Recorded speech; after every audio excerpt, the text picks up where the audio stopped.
Hello everyone, my name is Phawx. GPD is on a roll here with releasing news. In this particular instance, they are actually announcing stuff. So there's no more rumors or leaks going to be happening. GPD is themselves releasing this information, and it's a lot of good information. We're going to go over that right now. So in this video of what we know so far about the Pocket 2 Max, I'm going to call it the Pocket Max right now, as they've removed the 2 from the Win Max as well. So we're going to say it's a Pocket Max.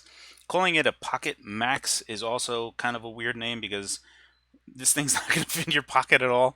Anywho, this is current. They are currently at the CVIA's Technology Expo in Russia. Hopefully, I'm pronouncing that correctly. It is going on right now, so if anyone's around Russia and wants to go visit GPD, feel free to go there. Our good friend Yang is there. He's actually in the GPD Discord and talks with us a lot. What's interesting is they're showing this banner here at the expo, and this is an older shot, something that I had a while now, but it no longer applies, as we see that this is actually what it's more going to be. We can see a much thinner bezel. Some of these specs are also, this is just the minimum, so we can see that the design of this is really nice. I actually really like the design of this in terms of what would I prefer more, as a Pocket 2 or a Pocket 2 Max? The Pocket 2 itself is a device that is very, very small. It is pocketable, and it is from a design decision, the smallest that you can make a keyboard but still have it touch typable. So if you were just wanted to have something that was a full keyboard in the smallest device possible, for sure the Pocket 2 is the smallest you can go. That is not a design spec that I personally care about. I would rather have something a little bit larger like the Pocket 2 Max. So I'm actually super excited for this new category that GPD is entering into, especially with this nice thin bezel. Again, this dual core, the 8100Y is what they're going to be using, so it's not as exciting as the Win 2 Max, which is using the V1605B. The good news is that because it's using this same socket that they've been using with the Win 2 and the Pocket 2, is that they will for sure be able to come to market with this much faster than the Win 2 Max or the Win Max, insofar as that they have a lot of experience working with the, let me not go there, insofar as they have a lot of experience working with this Intel socket series. So let's quickly just go over. They're using the 8100Y, which is not the biggest, the best chip that they've been using for this particular socket, but it is the best value. They also have up to 16 gigabytes of LPDDR3, which is great, which I think is like basically the minimum for what you should be using this as a daily driver as a laptop. And right here, this is also some really interesting information. It will be using NVMe SSDs, which is huge news.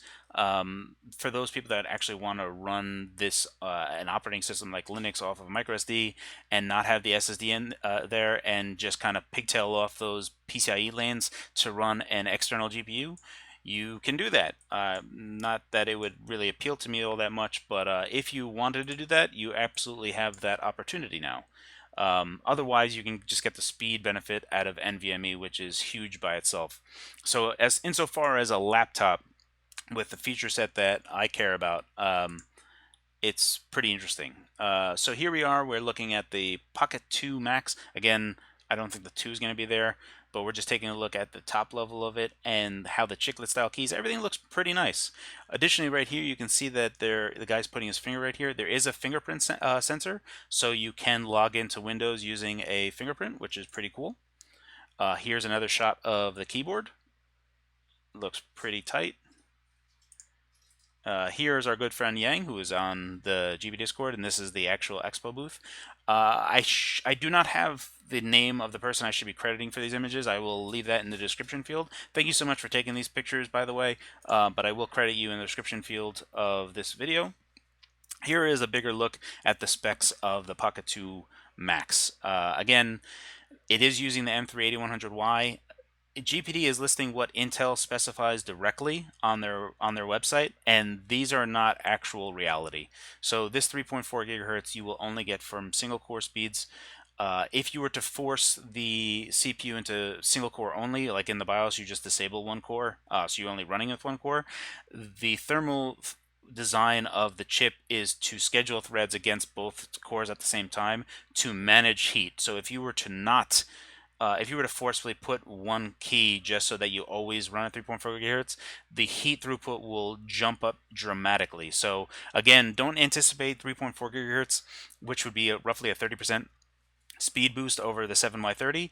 What is actual reality is 2.7 gigahertz, which is roughly around 12% a boost in CPU frequency, and that's what you should really anticipate as the final performance comparison to the GPD Win 2, and that's if the TDP allows it. I anticipate that GPD will increase the TDP of this device because it's a larger device and they'll have more room to dissipate heat.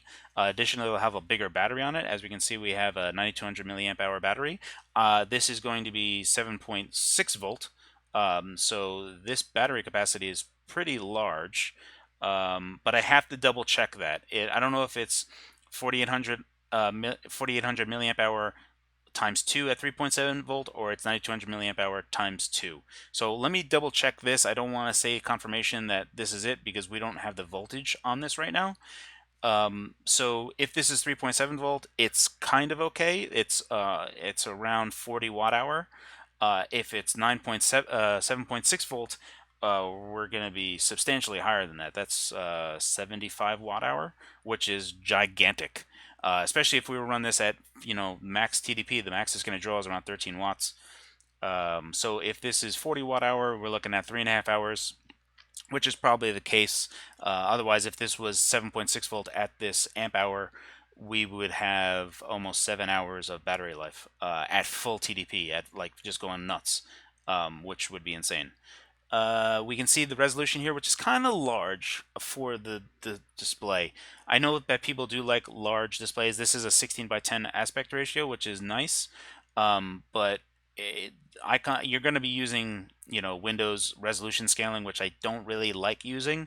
But there's a lot of people that I know that do like this stuff. For me, it's not the best, especially when I'm using remote desktop and everything, and then it has to scale to that resolution and trying to go onto older legacy systems with this. I'm not a big fan of this, mostly because I connect to legacy systems and it's not the best for me. Wi-Fi wise, it's what it is. A built-in camera, that is new. So having a front-facing camera is new.